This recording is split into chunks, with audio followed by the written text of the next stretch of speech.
आज इस वीडियो में मैं आपको एक्सप्लेन करने जा रही हूँ scope rule for the class and its members.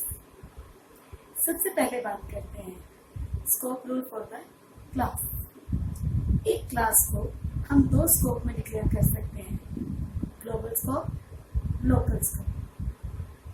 Global scope का मतलब है कि अगर हम क्लास को डिक्लेयर करते हैं outside the body of all the function, then it is considered as global class।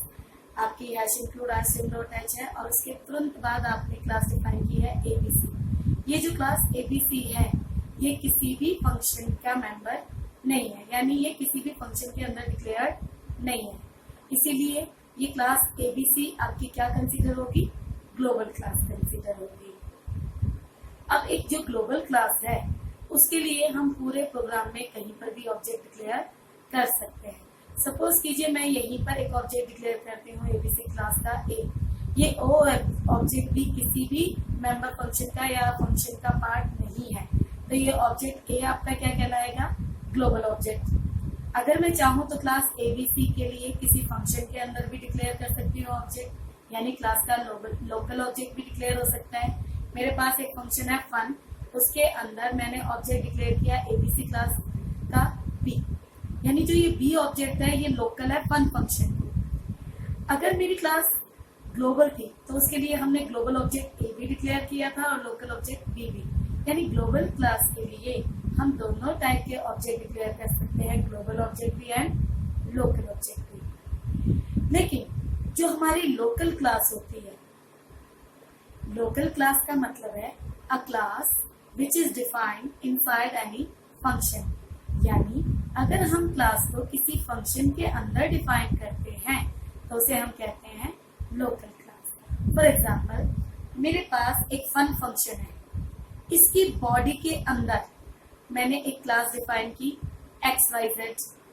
तो जो ये हमारी XYZ क्लास है ये फन फंक्शन के अंदर डिफाइन है, इसलिए ये क्या कहलाएगी आपकी, ये कहलाएगी लोकल क्लास। अब अगर मेरी XYZ लोकल क्लास है तो इसका मतलब है कि इस क्लास का ऑब्जेक्ट सिर्फ और सिर्फ इस फन फंक्शन की बॉडी के अंदर आ सकता है, इससे बाहर मैं XYZ क्लास का ऑब्जेक्ट डिक्लेयर नहीं कर सकती। अगर आप इस फन क्लास के बाहर XYZ का ऑब्जेक्ट डिक्लेयर करेंगे तो एरर आएगा, क्योंकि XYZ लोकल है फन फंक्शन की, इसीलिए इसका ऑब्जेक्ट सिर्फ और सिर्फ आपके फन फंक्शन के अंदर डिक्लेयर हो सकता है, इससे बाहर इसका ऑब्जेक्ट डिक्लेयर नहीं हो सकता है। अब मैं बात करती हूँ क्लास के मेंबर्स के स्कोप की। अभी तो हमने क्लास के स्कोप की बात की थी कि क्लास दो स्कोप में डिक्लेयर हो सकती है, global scope and local scope. लेकिन जो क्लास के मेंबर्स होते हैं इनका स्कोप क्या है। हमें मालूम है कि एक क्लास में तीन टाइप के मेंबर होते हैं, private member, protected member, public member. जो प्राइवेट मेंबर्स होते हैं वो सिर्फ और सिर्फ क्लास के अंदर एक्सेसिबल होते हैं, क्लास से बाहर एक्सेसिबल नहीं होते। जबकि जो हमारे प्रोटेक्टेड मेंबर होते हैं वो क्लास के अंदर और ड्राइव क्लास के अंदर एक्सेसिबल होते हैं, लेकिन इन दोनों से बाहर एक्सेसिबल नहीं होते हैं। लेकिन जो हमारी क्लास के पब्लिक मेंबर होते हैं वो हमारी क्लास के अंदर भी एक्सेसिबल होते हैं, ड्राइव क्लास के अंदर भी एक्सेसिबल होते हैं और क्लास से बाहर भी एक्सेसिबल होते हैं। इसीलिए जो हमारे क्लास के पब्लिक मेंबर्स का स्कोप है वो डिपेंड करता है टाइप ऑफ ऑब्जेक्ट पे, क्योंकि क्लास से बाहर हम मेंबर को किसकी हेल्प से एक्सेस करते हैं, ऑब्जेक्ट की हेल्प से, और पब्लिक मेंबर क्लास से बाहर एक्सेसिबल है और किसके थ्रू एक्सेसिबल होंगे, ऑब्जेक्ट के थ्रू एक्सेसिबल होंगे।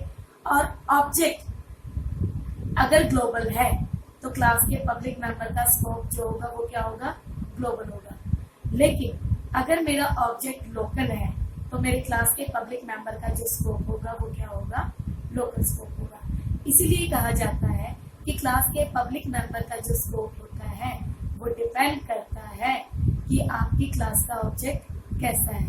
अगर मेरी क्लास का ऑब्जेक्ट ग्लोबल है तो पब्लिक मेंबर का स्कोप ग्लोबल होगा, लेकिन अगर मेरी क्लास का ऑब्जेक्ट लोकल है तो पब्लिक मेंबर का स्कोप लोकल होगा।